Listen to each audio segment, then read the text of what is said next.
I do have the pleasure of being with you this morning on a couple special things. One, it is Fellowship Sunday, which means our denomination today celebrates its 46th anniversary.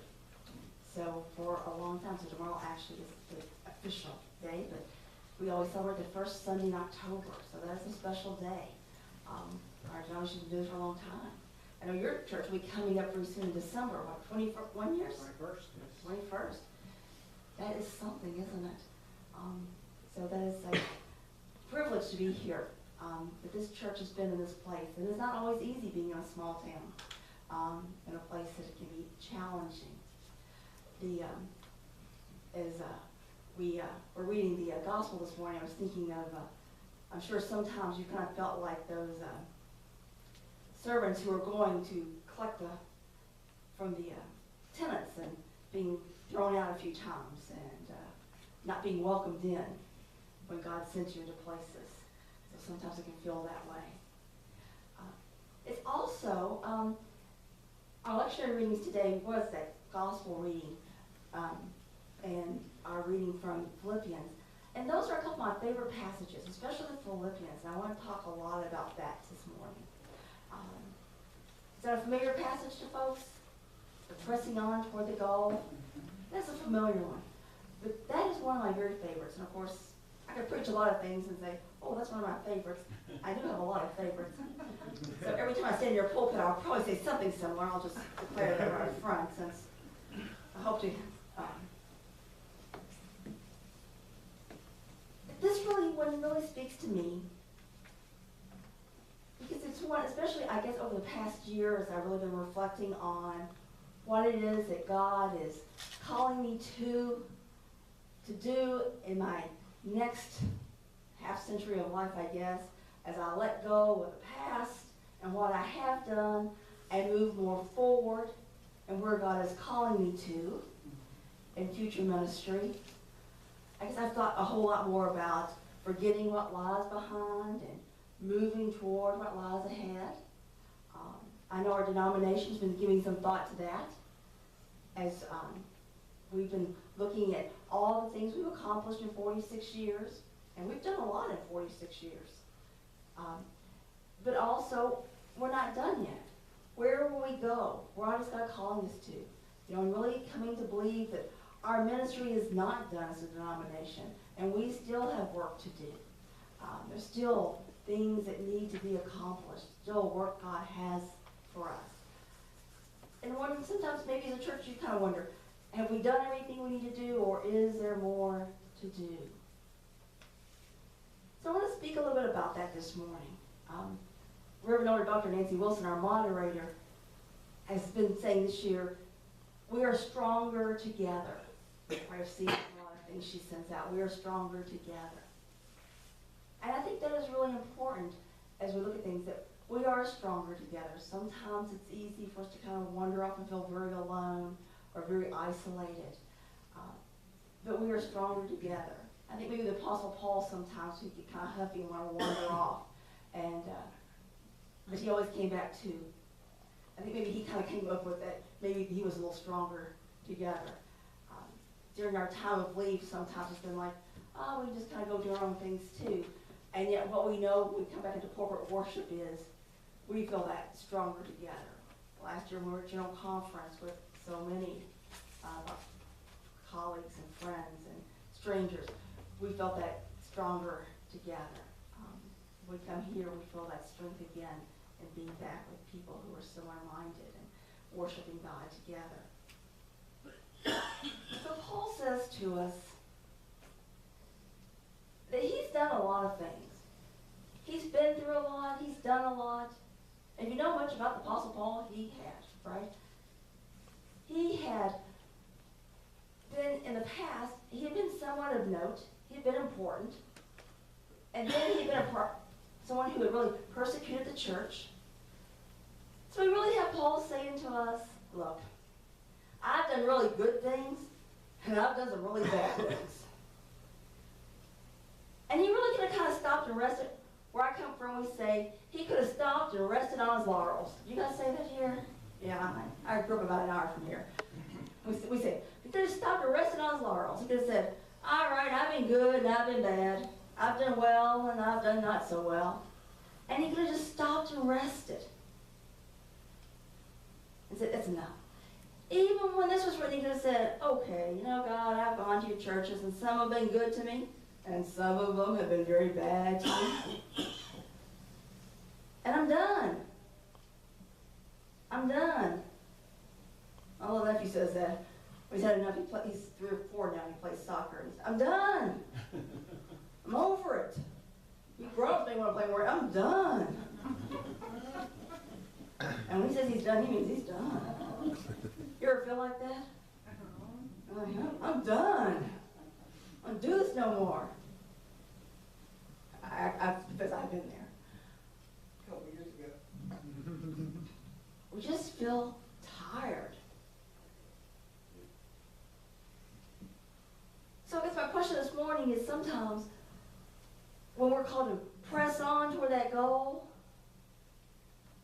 sometimes we don't really want to press anymore, do we? Right. We like to rest.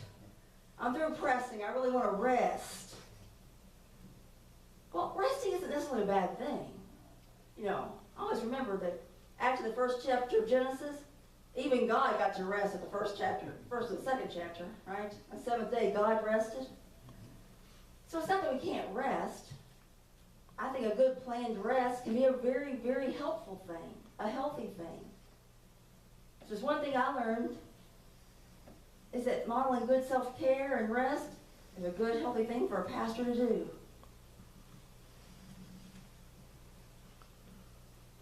I guess what I've learned in my time of searching in the last couple of years is the difference between resting and resisting.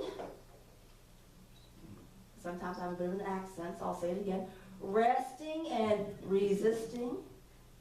Resting is like this. Resisting is like this. No! Or, I won't. Or sometimes more, I'm done. They're mean to me, and I'm not going back. Or easy for me to just, I won't. Sometimes, why me? I'll just sit there. That's why we don't have open containers in the worship sanctuary. In case you were wondering.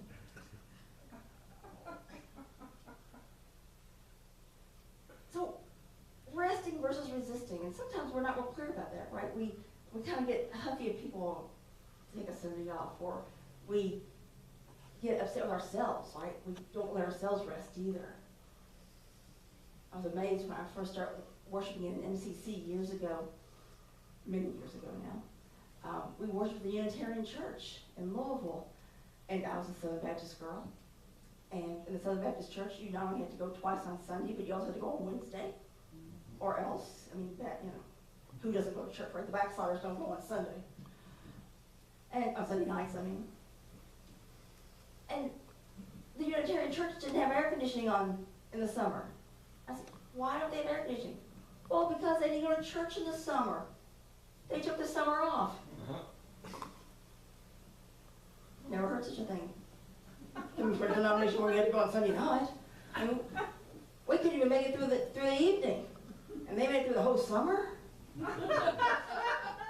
Go figure. But they were resting. I'm thinking we did a whole lot more resisting about Sunday nights, let alone taking the summer off.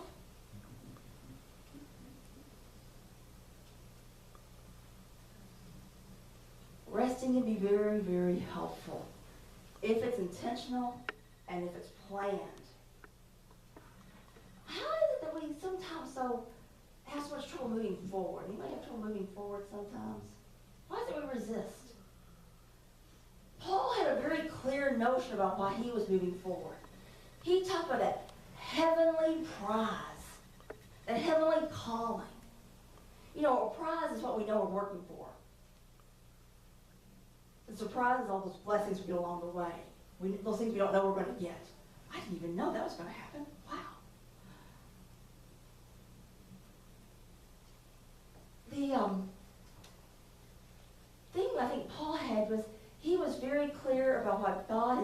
him, what finding Christ had done for him. And he was absolutely sold on wanting to share that. He could not get past that Christ had done all this for him, and he absolutely had to do it. He had to bring it. He had to share it. He had a real passion for that. He was absolutely sure about that calling.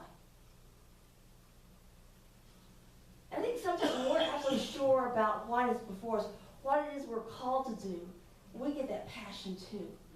And sometimes when we're really caught in that passion, sometimes it's hard for us to rest, and we push.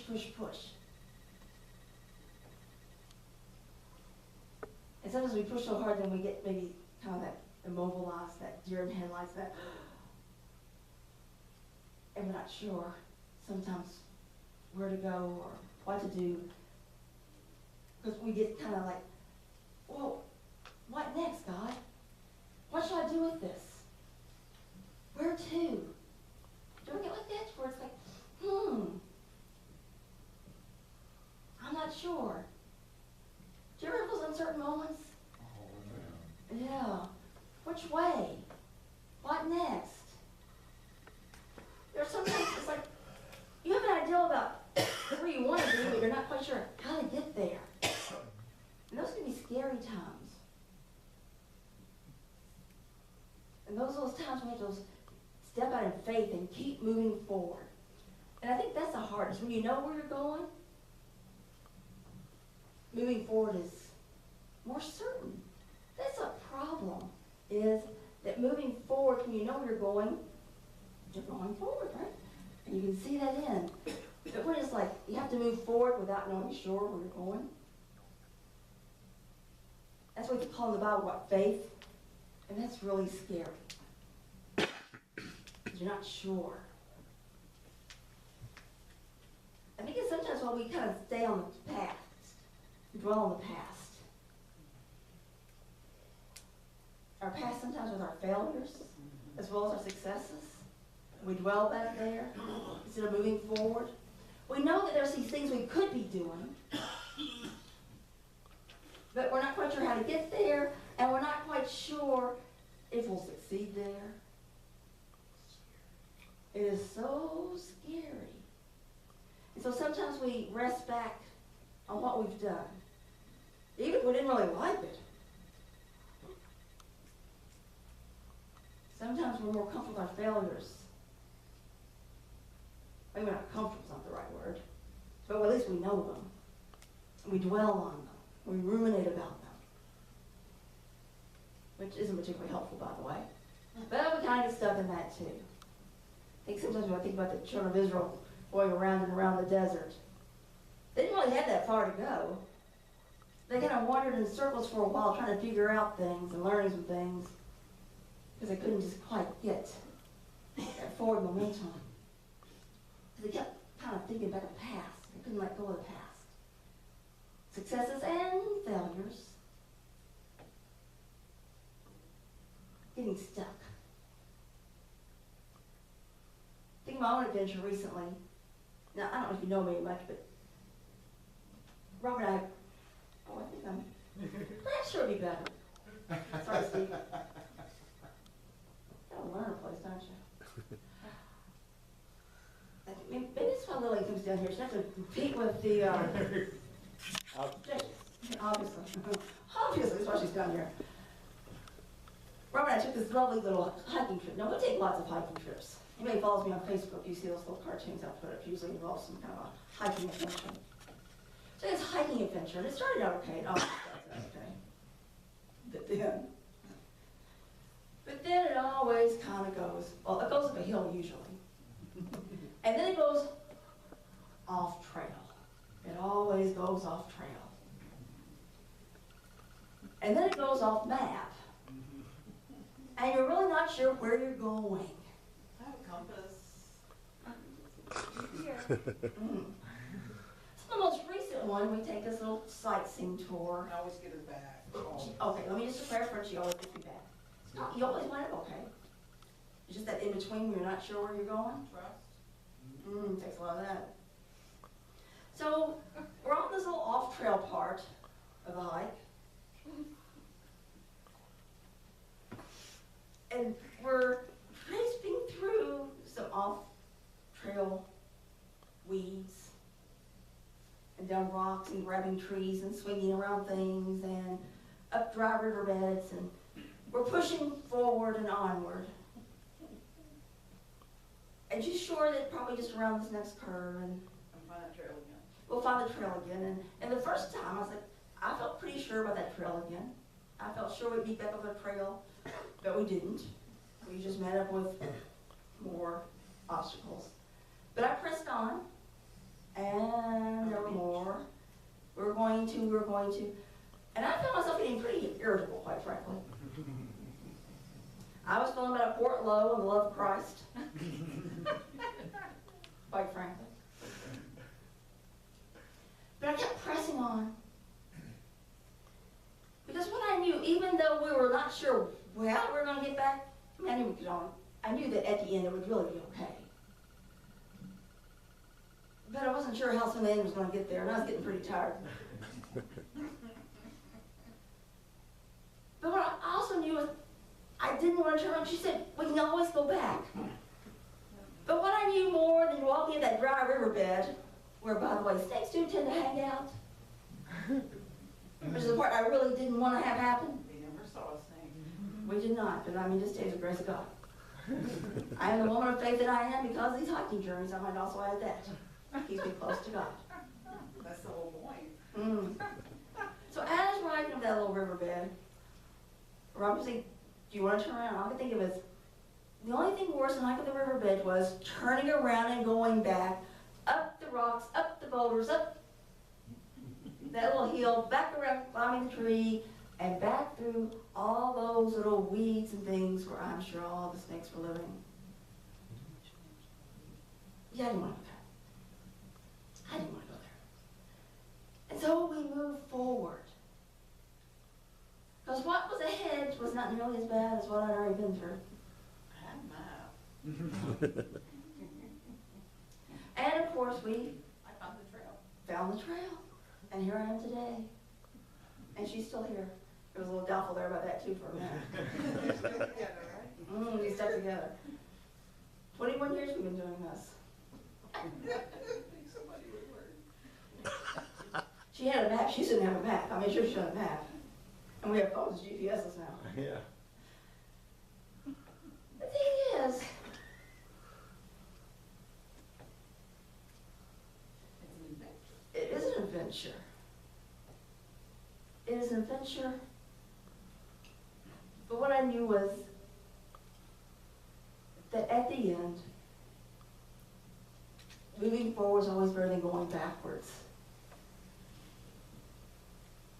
And I think it's that way for the church too. We have to remember that going forward is better, even if it's scary.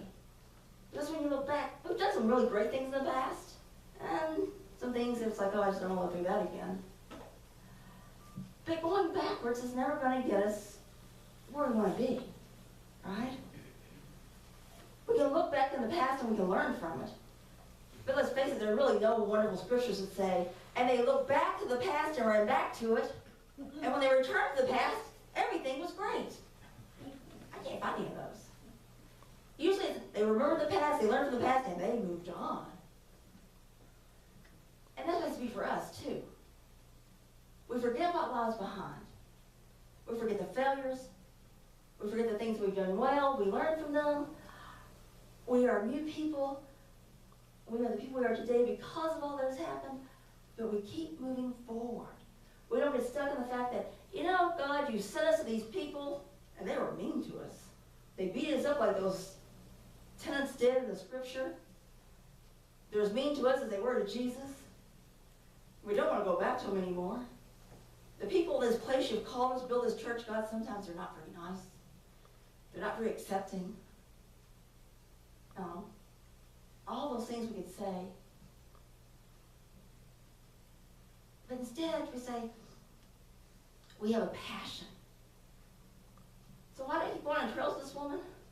Because she has a passion for hiking and I have a passion for her.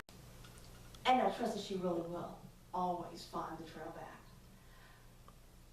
And I keep following Christ because I have a passion for that calling.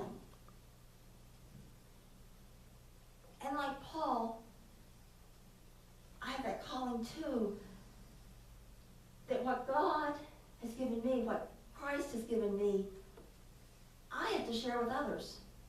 A great gift. And I have to share it. So I ask you this morning, have you also been given that gift? What has Christ given you? And what has Christ called you to? And are you done yet? Are you through with that calling? What is your passion? What is it you care about? What is it that matters to you? Because you know, you are that cornerstone that our gospel talked about this morning. You are that important part.